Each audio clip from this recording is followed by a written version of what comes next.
तो fund based में हमने पहले किया था लीजिंग, फिर हायर परचेज।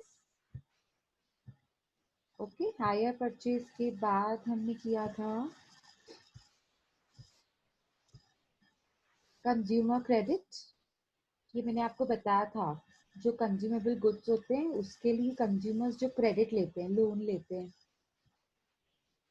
ये वो होता है। हायर परचेज जो ट्रेडिंग करने के लिए होते हैं, आगे बेचने के लिए गुड्स होते हैं। जब होलसेलर रिटेलर्स खरीदते हैं ना गुड्स क्रेडिट पे, उसको हायर परचेज कहते हैं। लेकिन जब फाइनल चेन जो जिसके कंज्यूमर्स होते हैं, वो प्रोडक्ट को यूज करने के लिए इंस्टॉलमेंट्स का सिस्टम यूज करते हैं, उसको कहते हैं कंज्यूमर क्रेडिट। अब फैक्टरिंग क्या होता है?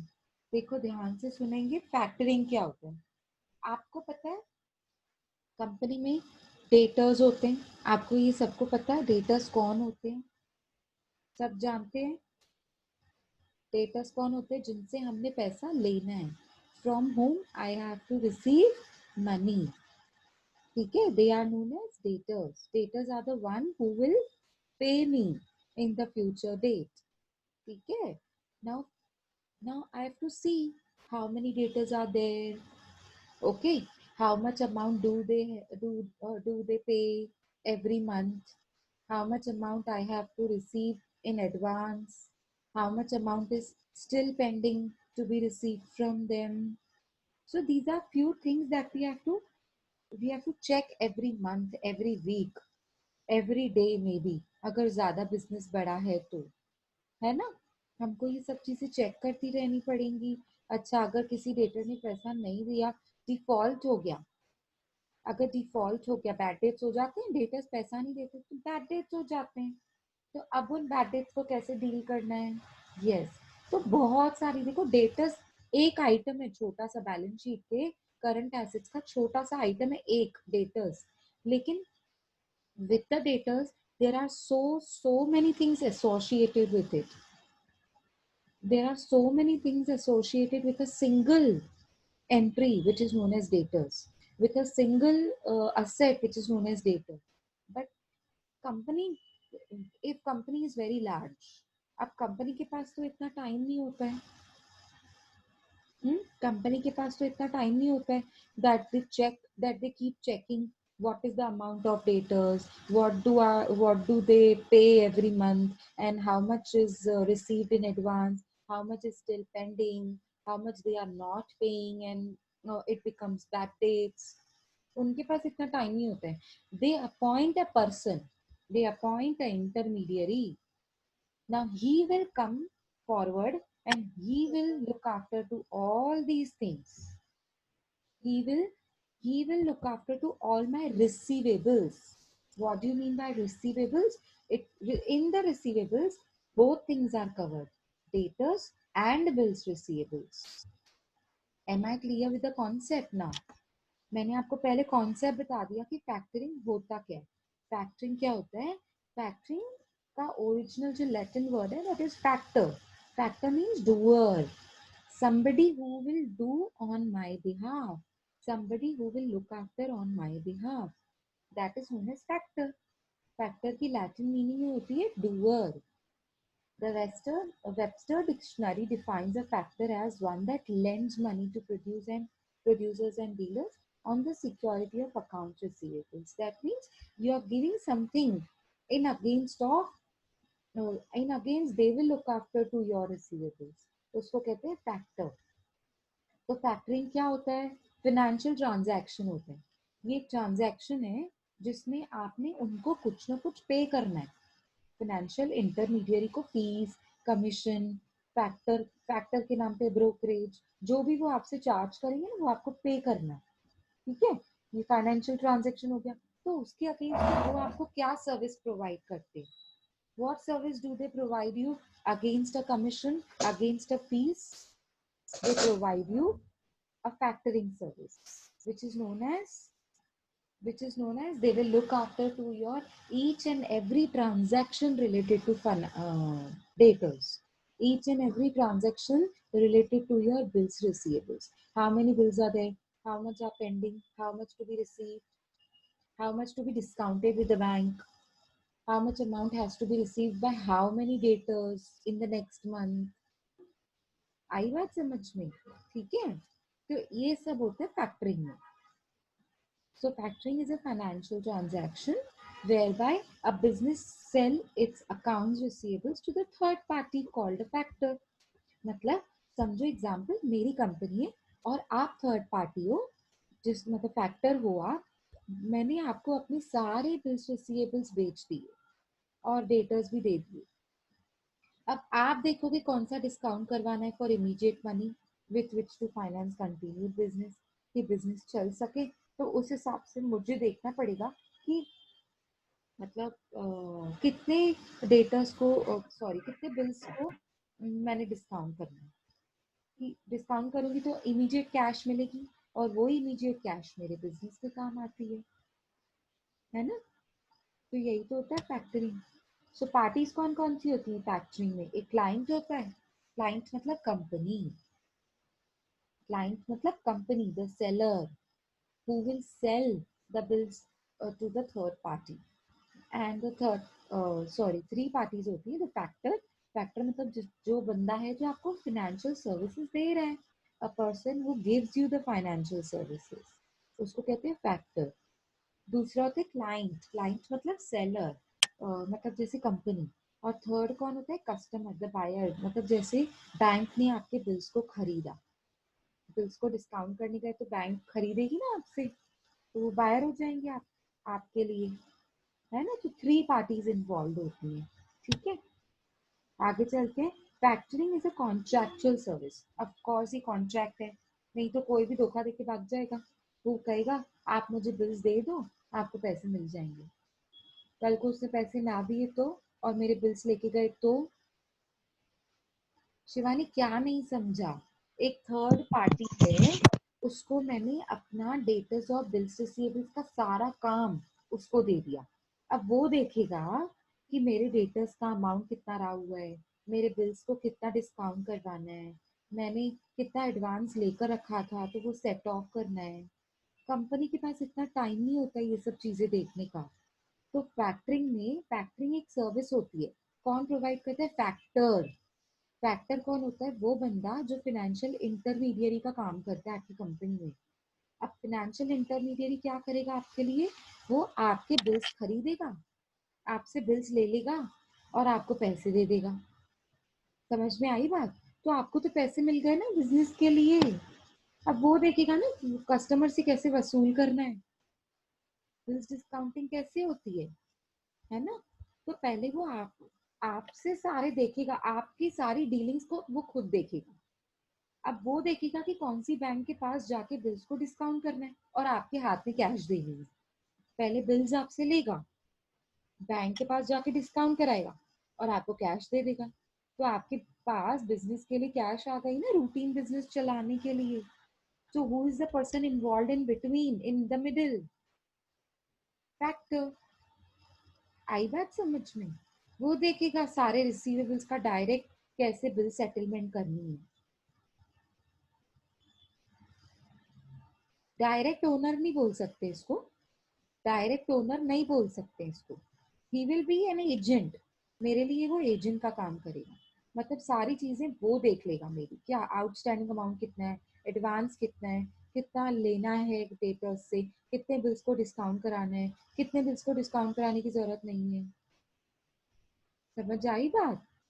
वो डायरेक्ट ओनर नहीं कह सकते, बट हाँ ठीक है, मतलब वो मुझसे ले तो रहा ही है. हाँ मतलब हमारे नाम पे हमारी चीजें वो कर रहे हैं. ठीक है, इसको कहते हैं फैक्टरिंग. पर कौन सी वाली चीजें? जो रिसीवेबल्स को मैनेज करना है, पूरा बिजनेस नहीं, सिर्फ एक एस्पेक्ट, रिसीवेबल्स मैनेजमेंट. ठीक है. तो factoring makes an advance payment generally arising from 80 to 90% against the invoices. Invoices मतलब जितना भी मैंने माल बेचा, जितने भी मैंने कुछ को बेचा. इनवॉइसेस मतलब बेचना, सेल्स होना. Factored by the client firm. अब आपने जितने भी गुड्स बेचे हैं तो क्रेडिट पे बेचे होंगे. डेटर्स अभी और जमा हो गए आपके पास. तो जितने डेटर्स जमा होते जाएंगे ना, उतना आपका बिजनेस रिसीवेबल्स बढ़ता जाएगा. अब जितने जितने रिसीवेबल्स बढ़ते जाएंगे उतनी उतनी आपको फैक्टर को, आपके जो आपके लिए काम कर रहा है उसको कमीशन भी तो देनी पड़ेगी, एडवांस भी तो देना पड़ेगा कि आप मेरा काम करो। तो आप 80% उनको एडवांस दे देते कि अब आप देख लो मेरे डेटर्स इतने इतने हो गए हैं, अब कैसा पैसा रिकवर करना है, कौन सा बिल डिस्काउंट कराना है, आप देख लो। आपने उनको एडवांस दे देना है 80 to 90%। आई बात समझ में? स्मूथन्स योर कैश फ्लो। क्यों? ये फैक्टरिंग का फीचर क्यों है? ये आपके काम को स्मूथ क्यों बनाता है? क्योंकि आपके नाम पे कोई और देख रहा है ना। आपके पास already there are so many things to look after in the business that you are not able to focus on this particular aspect. You are not able to recover the amount from debtors on the time. Therefore, there is somebody who has been appointed for particularly this work, for doing particularly the job that has been given to him. So वो तो जो उसको काम दिया है वो तो वो अच्छे से ही करेगा ना। तो जब वो अच्छे से पैसे कंपनी में ले आएगा वसूल करके डेटर से, यस, तो लिक्विडिटी बढ़ेगी आपकी कंपनी में। लिक्विडिटी बढ़ेगी तो कैश फ्लो अच्छा होगा, कैश में कंपनी में इनकम अच्छी होगी। And so far incomes are good, your company is able to survive in the market. ठीक है, समझ आ रहा है कि बिजनेस के लिए हर स्टेप पे यू नीड कैश। तो यहाँ पे कुछ एडवांटेजेस भी हैं। Clients credit sales are immediately converted into cash. सबसे बड़ा अच्छा बेनिफिट क्या है? कैश में इजीली कन्वर्ट हो सकता है ये। ठीक है, cash realise from credit sales can be used to accelerate production cycle. अगर हमको कैश स्मूथली मिल रही है, इजीली मिल रही है, और कैश फ्रीक्वेंटली बिजनेस में मिल रही है, ब्लॉक नहीं हो जा रही है, तो उसी कैश को मैं अपनी प्रोडक्शन साइकिल में यूज कर सकती हूँ, और गुड्स प्रोड्यूस कर सकती हूँ, ज्यादा गुड्स प्रोडक्शन, आई मीन ज्यादा गुड्स की प्रोडक्शन हो सकती है। समझ आ रहा है सबको? चैट बॉक्स में लिखो, समझ आ रहा है?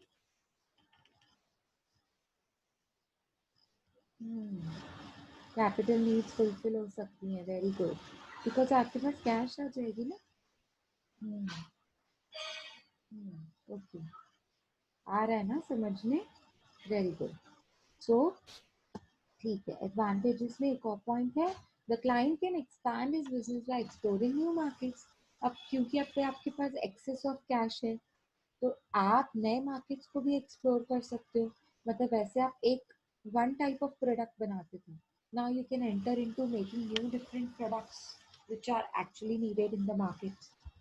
आई बात समझ में? न्यू ब्रांड में जा सकते हैं, या न्यू गुड्स को मैन्युफैक्चर कर सकते हैं, डिफरेंट वैरायटीज ऑफ गुड्स को मैन्युफैक्चर कर सकते हैं, बिकॉज आपके पास उतनी कैश अभी है, मार्केट में ब्लॉक नहीं है आपकी कैश, डेटर्स के पास ब्लॉक नहीं हो गई है कैश।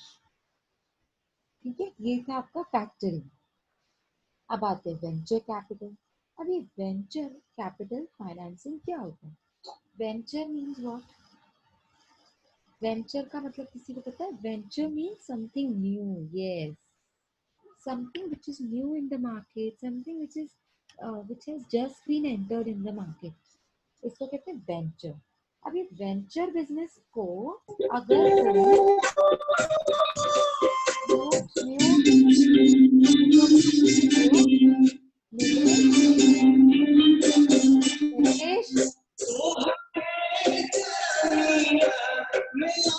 कोई निलेश,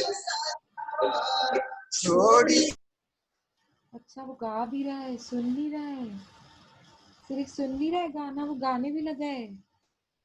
तुम लोग लेक्चर सुन रहे हो कि गाने गा रहे हो? अभी मुझे पता चल रहा है। नीलेश,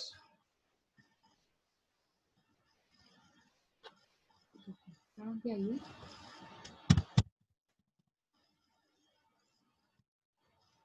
नीलेश, अनम्यूट कर।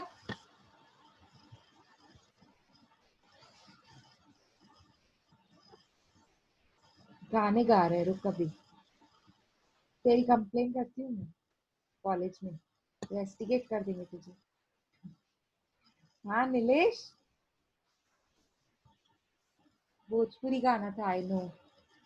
चलो ठीक है, चलो अभी आगे बढ़ो, नहीं तो हमारा रह जाएगा। अब देखो वेंचर कैपिटल क्या होता है? Venture means new.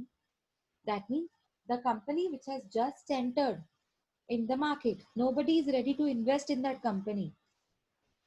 There comes an angel investor, somebody who is providing capital to the company, to the new company, to let it grow, to let it, progress, to let it explore, है ना? तो आपकी company में कोई पैसा नहीं लगा रहे, क्योंकि आपकी कंपनी नई है, न्यू न्यू है, क्योंकि डूब नहीं जाए तो पैसों का रिस्क है, मैंने नहीं लगाने इसमें. सो हाँ, godfather for them. Okay, so venture capital comprises of two words, venture and capital. The term venture literally means a course of proceeding, the outcome of which is uncertain. मतलब आपको पता ही नहीं है कि कंपनी चलेगी कि नहीं चलेगी, इसका इसका जो रिजल्ट है वो अनसर्टेन है. The outcome of which is uncertain. Uncertain मतलब पक्का नहीं है कि ग्रो करेगी कि नहीं करेगी, मतलब न्यू न्यू कंपनी है, but which is attended by the risk of the danger of loss. कि अगर मैंने इस पे पैसे लगाए तो देयर में I may suffer with a risk of loss, huge loss. On the other hand, the word capital refers to resources to start the enterprises. अब कैपिटल का मतलब है कि इसके पास तो पैसे हैं. एक तो वेंचर, कि अगर मैंने इसमें पैसे लगाए तो नुकसान हो सकता है, पूरे पैसे डूब सकते हैं. और दूसरी तरफ थोड़ा पैराडॉक्स में हो रहा है, दूसरी तरफ ये बोलते हैं कैपिटल. कैपिटल मतलब इतना पैसा आपके पास है कि आप अपना नया बिजनेस स्टार्ट कर सकते हैं. अभी तो दो दो बातें कर रहे हैं. वेंचर मीन्स नया है, इसमें पैसे लगाए तो रिस्क हो जाएगा, और दूसरी तरफ ये कह रहा है कि जिस पैसे जो हैं उससे हम बिजनेस स्टार्ट कर सकते हैं, जो हमारे पास रिसोर्सेस हैं उससे हम अपना नया एंटरप्राइज स्टार्ट कर सकते हैं. So according to narrow sense, the capital which is available for the finance, available for financing the new business या new ventures is called venture capital. Therefore इन दोनों terms को combine किया गया. That means somebody who can invest capital to start up the new business is called venture capital. It involves leading finance to growing companies. जो अभी बेचारी छोटी छोटी companies है उनको ग्रो करने के लिए फाइनेंस दिया जाता है. So venture capital is generally made in new enterprises. Very, very, very important word. Generally made in capital किसको दिया जाता है? ये वेंचर कैपिटल जो न्यू न्यू एंटरप्राइजेस होती है, that use new technologies to produce new products. कुछ तो नया मार्केट में लेके आ रही हैं, कुछ नई टेक्नोलॉजी यूज कर रही हैं, ऐसी कंपनीज को वेंचर कैपिटल देंगे ना. आप कुछ पुरानी चीज बना रहे हैं, फिर तो कोई भी आपको, कोई गॉड फादर भी नहीं आएगा आपके पास. कुछ तो इनोवेटिव लाना पड़ेगा ना, तभी तो उम्मीद है कि ये बढ़ेगी कंपनी. ठीक है, आप कुछ पुरानी चीज बना रहे हैं जो रिलायंस टाटा भी बना रहे हैं, तो फिर क्यों आपको आपकी कंपनी में कोई पैसा लगाएगा? फिर तो पक्का नक्की पैसा डूबेगा. समझ आया? फिर तो पैसा डूबना ही है. ठीक है, फिर तो कोई नहीं लगाएगा, है ना? चलो, venture capitalists continuously involve themselves with the client's investments either by providing loans, या तो आपको वो लोन देकर आपकी कंपनी को सपोर्ट देते हैं कंटिन्यूसली, कंटिन्यूस बेसिस पे. एक बार लोन दे दिया छोड़ दिया नहीं, क्योंकि आपको तो अभी हर जगह हर स्टेप पे कैश की नीड पड़ेगी ना, कैपिटल की नीड पड़ेगी. Therefore, they are continuously involved with you in your investments, in your business, in your transactions, by providing loans or managerial skills or any other support. सिर्फ पैसा देकर आपको सपोर्ट नहीं करते हैं, स्किल्स भी देते हैं आपको. कौन से skills? Managerial skills, expertise skills, that you should invest money in this type of product, in this type of technology, you should be using this software instead of that one. ऐसी skills आपको provide करते हैं, ऐसा expertise knowledge आपको provide करते हैं, जिससे आपकी कंपनी को फायदे होते हैं, बेनिफिट्स होते हैं. So venture capitalist usually finance small and medium sized firm. जब भी हम वेंचर कैपिटल के बारे में पढ़ेंगे, इतना ध्यान रखना है कि जो भी वेंचर कैपिटलिस्ट होता है, मतलब जो फाइनेंस देने वाला बंदा होता है ना, जो फाइनेंस देने वाला इंटरमीडियरी होता है, जो फाइनेंस देने वाला बैंक होता है, जो फाइनेंस देने वाला फाइनेंशियल इंस्टीट्यूशन बीच में आता है, उसको कहते हैं वेंचर कैपिटलिस्ट्स. अब ये जो वेंचर कैपिटलिस्ट्स होते हैं, यूजुअली जो फाइनेंस करते हैं ना, जो आपको फाइनेंस देते हैं, कैपिटल देते हैं, कौन सी कंपनीज को देते हैं? जो स्मॉल है या जो मीडियम साइज है, बड़ी कंपनीज को नहीं देते हैं। During the early stage of the development, आपकी नई नई न्यू अर्ली स्टेज है, न्यू स्टेज है आपकी डेवलपमेंट की, तब आपको वेंचर कैपिटल मिलता है, नहीं तो नहीं मिलता। ये फीचर्स थे। अब कुछ एडवांटेजेस भी हैं। अभी ये आप पढ़ लेना, ठीक है? इकोनॉमिक ग्रोथ होती है, आपकी कंपनी को न्यू ब्रीडिंग मिलती है, मतलब कोई ना कोई तो है कंपनी को लुक आफ्टर करने के लिए, पैसा देने के लिए। रिस्क एंड रिवॉर्ड बोथ इसमें इन्वॉल्व होते हैं। जितना आप रिस्क लेंगे, आप आपने मेरी कंपनी में पैसे लगाए हैं ना, तो आपके लिए तो दोनों चीजें हैं, रिस्क भी लगाया है तो रिवॉर्ड भी। तो शायद अगर कंपनी बढ़ गई तो रिवॉर्ड भी आपको बहुत अच्छे मिलेंगे, बहुत अच्छे। दोनों चीजें इन्वॉल्व है इसमें, है ना? ठीक है। और इकोनॉमिक ग्रोथ की होगी क्योंकि बेचारी एक ऐसी कंपनी थी जिसके पास पैर नहीं थे, जिसके पास पैसे नहीं थे, उसको मैंने खड़ा किया, मार्केट में खड़े रहने की कैपेसिटी दी। अब वो मार्केट में खड़ी रही, कंपनी बड़ी, प्रोडक्शन बड़ी, ज्यादा गुड्स बिकेंगे, ज्यादा कुछ भी कहेंगे, नेशनल इनकम। देखो अल्टीमेटली उस कंपनी की ग्रोथ होगी ना, कंपनी की ग्रोथ होना इज अल्टीमेटली इकोनॉमिक ग्रोथ होना, क्योंकि कंपनी की ग्रोथ होगी तो और वो जीडीपी बढ़ेगा, नेशनल प्रोडक्ट एनडीपी बढ़ेगा। तो ये सब चीजें इफेक्ट करती है हमारे इकोनॉमिक। और ये भी तो है कि कंपनी बढ़ेगी तो एम्प्लॉयमेंट भी बढ़ेगी, ज्यादा से ज्यादा लोग एम्प्लॉयड होंगे, क्योंकि उस कंपनी को बढ़ने के लिए लोग भी तो चाहिए ना, है ना? तो पॉवर्टी कम होगी क्योंकि लोगों की एम्प्लॉयमेंट बढ़ेगी, देयरफॉर इकोनॉमिक ग्रोथ होगी। एक हम लोग है ना सीधा क्यों लिखते हैं इकोनॉमिक ग्रोथ होगी, क्योंकि उसके पीछे बहुत सारे पहलू होते हैं, हिडन टर्म्स होते हैं। उनको हम एक्सप्लोर करेंगे तो इकोनॉमिक ग्रोथ कैसे होती है समझ में आ जाएगा। जैसे मैंने अभी बताया, एक एक चीज, poverty, employment, and then GDP, everything. ठीक है, चलो आगे बढ़ते हैं। ये हमारे एडवांटेजेस हो गए। अब आते हैं हाउसिंग फाइनेंस। ये बड़ा सिंपल टर्म है, ये तो आपको बहुत अच्छे से पता होगा। हाउसिंग फाइनेंस का मतलब होता है ऐसा फाइनेंस, ऐसा लोन मिलना जो घर के खरीदने के लिए होता है, घर को कंस्ट्रक्ट करने के लिए होता है। देखो ध्यान से देखो, यहाँ पे लिखा हुआ है हाउसिंग फाइनेंस कोनोट्स। कोनोट्स मतलब डिनोट्स, कोनोट्स मतलब बताता है, दिखाता है, विच शोज द फाइनेंस और loans for meeting the various needs relating to housing. ये वो उसको सपोर्ट करता है, ये वो चीज है जो दिखाता है मैंने लोन लिया है घर के पर्पस के लिए, वेरियस पर्पस के लिए। अब कौन कौन से पर्पस हो सकते हैं घर के लिए? मैंने घर के लिए लोन लिया है, पर क्या? घर को क्या करवाने के लिए? परचेज करने के लिए? घर को परचेज करने के लिए, अक्वायर करने के लिए, प्लॉट को, एक पूरी लैंड है, पूरी प्लॉट है, उसको एक्विजिशन, एक्विजिशन मतलब एक्वायर, खरीदना। ठीक है।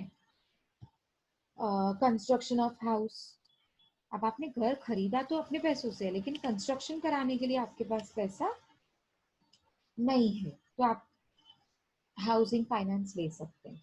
एक्सटेंशन ऑफ हाउस, पहले आना आपके पास घर था जो सिर्फ नीचे से बना हुआ है, अब आपने ऊपर भी बनाना है, डुप्लेक्स जिसको बोलते हैं, एक्सटेंड करना है घर को। ठीक है, तो एक्सटेंड कराने के लिए भी तो आपको पैसे चाहिए। अब आपके पास नहीं है तो आप लोन ले लेंगे घर बढ़ाने के लिए। ठीक है, पहले 2 BH की टू बंगलो था, 2 फ्लोर्स का बंगलो था। अब आपके पास, आपको चाहिए ये एक और ऊपर हम छत बना लेते हैं, एक और ऊपर एक्सटेंड कर लेते हैं फ्लोर को। ठीक है, तो आपने 3rd फ्लोर भी बना लिया। ठीक है ना, समझ आ रहा है आपको? तो extension, repairs, innovation, upgradation of house. अब ऐसे होता है हम घर को इंटीरियर कराते हैं, पूरा पूरा घर को रेनोवेट करवा दिया, है ना, उसी घर को, रिपेयरिंग, रेनोवेशन, उसी घर की। तो उसके लिए भी हमको हाउसिंग फाइनेंस मिलती है। नीड ऑफ हाउसिंग फाइनेंस क्या है? नीड क्या है? Social stability. ठीक है, मतलब अब अब मैंने रहना तो यही है, सोसाइटी में रहना है, तो घर तो चाहिए आपको, फ्लैट तो चाहिए, कोई असेट तो चाहिए लार्जर इन्वेस्टमेंट पर्पज के लिए। So therefore you go behind housing finance to to socially stabilise you. किसी एक जगह पे टिक के रहना है ना सबको, ऐसे थोड़ी हर हर बार हर 2 महीने किसी को शिफ्ट होना है, फिर सब चीजें लेकर यहाँ शिफ्ट होना है, फिर वहां शिफ्ट होना है, नहीं। आपको सोशली किसी एक जगह पे आपको स्टेबल रहना है, तो आपको असेट चाहिए, घर चाहिए, है ना? इकोनॉमिक डेवलपमेंट होती है, ये मैंने पहले ही बताया। आप घर खरीदेंगे, आप आपको आपके पास सेविंग्स बचती जाएंगी। क्यों? क्योंकि आप रेंट नहीं भरते ना। अब आपने अपना घर खरीद लिया, ठीक है, ईएमआई भरते, पर ईएमआई एक दिन तो खत्म होगी। रेंट तो कभी नहीं खत्म होगा ना, as long as you live in your rented house, rent तो कभी खत्म नहीं होगी। हाँ, लेकिन अगर आपने अपना घर खरीद लिया, कुछ 20 साल के बाद, कुछ 15 साल के बाद ईएमआई तो खत्म हो जाएगी, है ना। तो आपकी सेविंग्स होती हैं, आपकी सेविंग्स बढ़ेंगी, सेविंग्स बढ़ेंगी, आपका आपका स्टैंडर्ड ऑफ लिविंग बढ़ेगा, स्टैंडर्ड ऑफ लिविंग बढ़ेगा तो इकोनॉमिक डेवलपमेंट कैसे नहीं होगी, नेशनल इनकम बढ़ेगी ना आपकी। ठीक है, आगे देखते हैं। Major institutions and banks involve in housing finance, ये देख लो, ये बिल्कुल इंपॉर्टेंट नहीं है। कौन कौन से इंस्टीट्यूशंस है? इंस्टीट्यूशंस का मतलब होता है फाइनेंशियल इंस्टीट्यूशंस, जो बैंक्स नहीं होती हैं पर बैंक्स की तरह तरह काम करती हैं, उसको कहते हैं फाइनेंशियल इंस्टीट्यूशंस। कौन कौन से फाइनेंशियल इंस्टीट्यूशंस हैं जो आपको हाउसिंग फाइनेंस का फैसिलिटी देते हैं? खुद को बोलते हैं इसको, खुद को, फुल फॉर्म आपको होमवर्क है सर्च करने का। LIC, HFL and DHFL। DHFL तो बहुत आपको नोन है, ठीक है। मतलब शॉर्ट फॉर्म भी इजी है, देखो जैसे डिपॉजिटरी हाउसिंग फाइनेंस लोन, तो ऐसे करके इसकी फुल फॉर्म्स है। बैंक्स हैं, SCB, small commercial banks, RRB, regional rural bank, HDFC तो आपको पता ही है, ARDBS, ये भी आपको पता ही है। ये कुछ बैंक्स और फाइनेंशियल इंस्टीट्यूशंस हैं जो कि हाउसिंग फाइनेंस प्रोवाइड करती हैं, ठीक है। एडवांटेजेस क्या है इसके? आपको एम्प्लॉयमेंट प्रोवाइड करता है लार्ज मासेस पे, क्योंकि आपको लोन मिल गया, घर मिल गया, ठीक है। अब लोन मिल गया तो आप उसको यूज कर रहे हो ना किसी प्रोडक्टिव चीज में, है ना। तो लोन देने के लिए भी तो आपको बैंक में लोग चाहिए।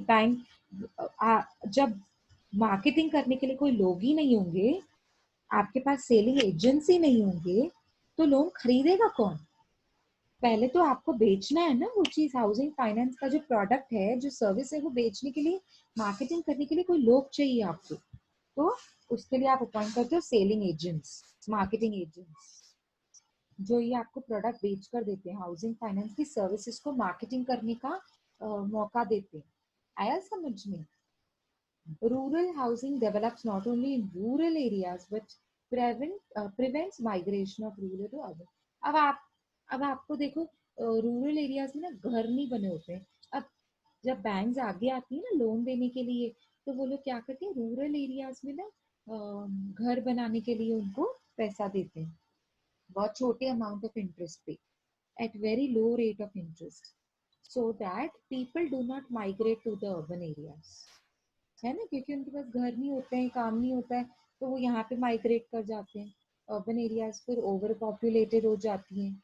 सो ये ना हो, इसीलिए ये भी इनिशिएटिव उठाया गया बैंक्स के लिए। The creation of more houses results in building up more infrastructure facilities. अब जितने जितने ज्यादा घर बनेंगे तो इंफ्रास्ट्रक्चर फैसिलिटीज भी बढ़ेंगी, जैसे roads, electricity generation, drinking water facilities, ये भी बढ़ेगा। तो जितने ज्यादा घर बनेंगे उतनी इंफ्रास्ट्रक्चर फैसिलिटीज भी बढ़ेंगी। Factories and industries establishment creates township by providing more housing facilities to their employees.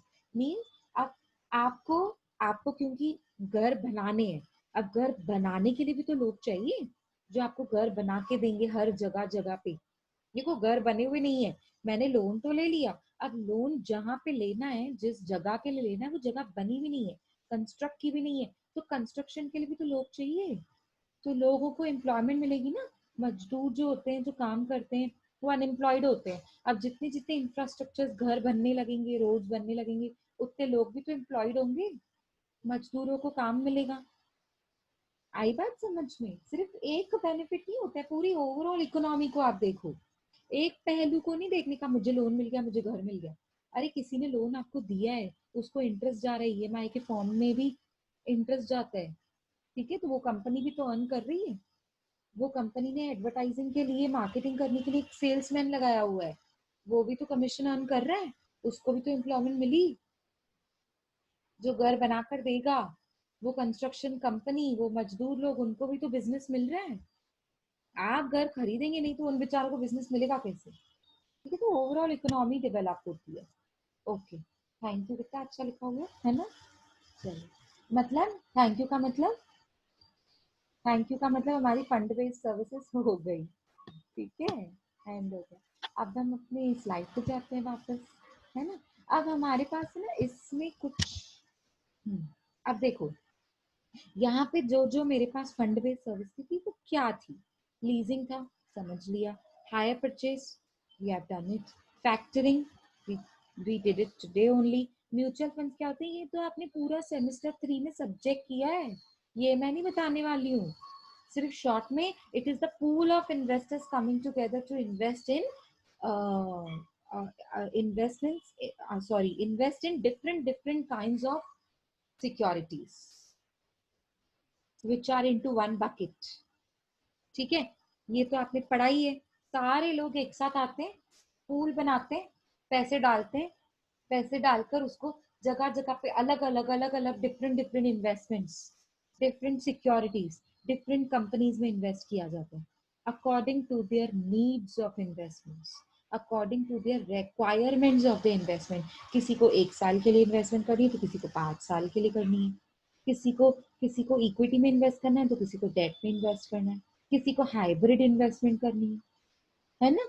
हर एक की रिक्वायरमेंट अलग अलग है, उसको कहते हैं म्यूचुअल फंड। बिल्स डिस्काउंटिंग आपको पता है, ये हमने 11th 12th इसका तो पूरा प्रैक्टिकल चैप्टर भी किया अकाउंट्स में। तो बिल्स डिस्काउंटिंग क्या होता है आपको अच्छे से पता है। क्रेडिट फाइनेंसिंग मतलब आपको किसी चीज को खरीदने के लिए आपको लोन दिया गया, इसको कंज्यूमर फाइनेंस भी कह सकते हैं, जो हमने कवर किया। Credit financing and consumer financing is one and the same thing. हाँ, गुड्स को क्रेडिट, गुड्स को नहीं, सॉरी, आप कोई भी चीज जब आप खरीदते हो तो जब आप क्रेडिट पे खरीदते हो इंस्टॉलमेंट्स पे, तो वो कंज्यूमर क्रेडिट ही तो था। वही तो है ये, खाली नाम चेंज कर दिया उन्होंने। अच्छा, लास्ट है हाउसिंग फाइनेंस, ये भी हो गया। अब आ जाइए फी बेस्ड सर्विसेज पे।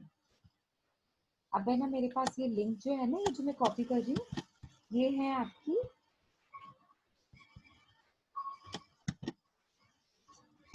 फी बेस्ड फाइनेंशियल सर्विसेज। ये है आपका फी बेस्ड, किसी ने बहुत अच्छा लिखा है इसको, तो मैं इसमें से ही ले रही हूँ। ये देखिए फाइनेंशियल सर्विसेज क्या होती है, इसे बता दिया। ऑब्जेक्टिव्स हैं इसमें, फंक्शंस है फाइनेंशियल सर्विसेज के, ठीक है, कौन कौन सी सर्विसेज दे सकते हैं वो।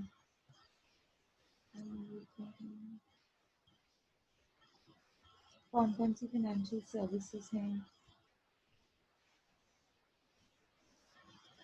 हाँ, ये आ गया आपका type, type of financial services. अब पहले तो आई थिंक ये सारा फंड बेस्ड उन्होंने दिया हुआ था चार्ट में, पर एक्सप्लेन उन्होंने सिर्फ नॉन फंड बेस्ड किया।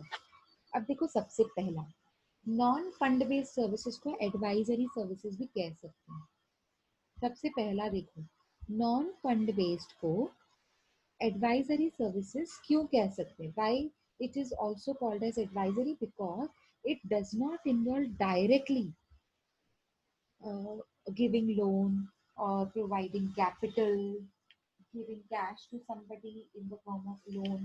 It does not involve cash directly into the business. It involves cash indirectly into the business और आउट ऑफ द बिजनेस।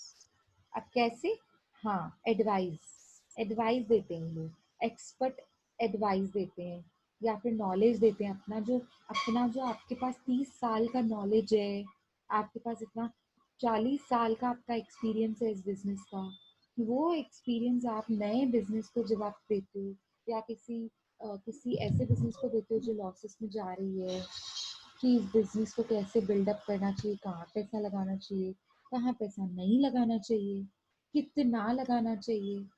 तो ये सारा जो होता है ना, एडवाइजेस देना, एक्सपर्ट एडवाइस देना, ये आप क्योंकि एडवाइस दे रहे हो, आप उनको लोन नहीं लेकर दे रहे हो, आप उनको कैश नहीं दे रहे हो, कैपिटल नहीं दे रहे हो। वेंचर कैपिटल में क्या होता है, सीधा सीधा कैपिटल दी जाती है, कैश दी जाती है। हाउसिंग फाइनेंस में क्या होता है, सीधा सीधा कैश इन्वॉल्व होती है। आपको जब तक लोन नहीं मिलेगा तब तक आप घर नहीं खरीद सकते, है ना। लेकिन नॉन फंड बेस्ड में क्या होता है, आपको सीधा सीधा कैश नहीं देना है कंपनी को, एडवाइस देना है। अब एडवाइस के बेसिस पे कंपनी आपको पे करेगी। अच्छा, इनकी एडवाइस बहुत महंगी होती है। जैसे एक एडवाइस दी, आप आपसे चार्ज करेंगे